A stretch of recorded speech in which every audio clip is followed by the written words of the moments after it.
আসসালামু আলাইকুম, কেমন আছেন সবাই? আশা করি সবাই ভালো আছেন। নতুন বাসায় আসছি তো এই জন্য আমার নানি আর মামাতো বোনরা দেখতে আসছে যে কেমন হয়েছে বাসাটা।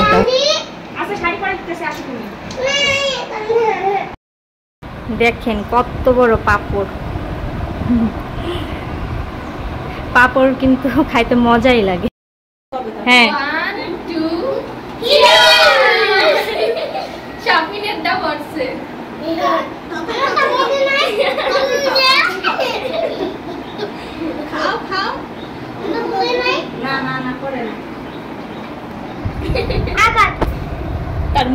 তো এখন হচ্ছে আমার নানি আম্মু বাসায় চলে যাবে, তো ভাবলাম যে আমি একটু ওনাদের সাথে যাই ঘুরে আসি। বাসায় একা একা থাইকে কি করবো, একটু ঘুরে আসি, পরে রাত্রেবেলা আবার চলে আসবো। তো ওই দিক দিয়ে আমার ছেলে ওর নানিকে দেখছে ও যে সামনে রিস্কায়, তো রিস্কায় দাঁড়ায় দাঁড়ায় ডাকাডাকি শুরু করছে, নানি নানি ইকরা ইকরা।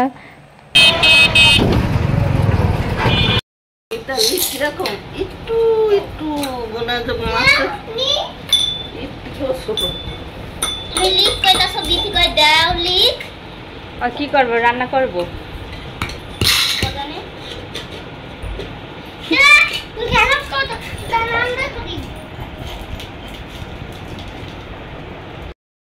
তোর গলার সাথে আমার নাম মিলে না বাবা, আন্টি কো আন্টি এদিকে আসো। খুলি সাথ তো আইন না দাও দেখি এরা কাটতে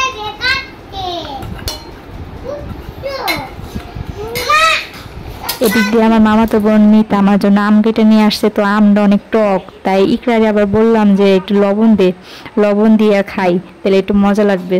তো ভিডিওটি কেমন লাগলো অবশ্যই কমেন্ট করে জানাবেন, লাইক সাবস্ক্রাইব করবেন। সবাই ভালো থাকবেন, আল্লাহ হাফেজ।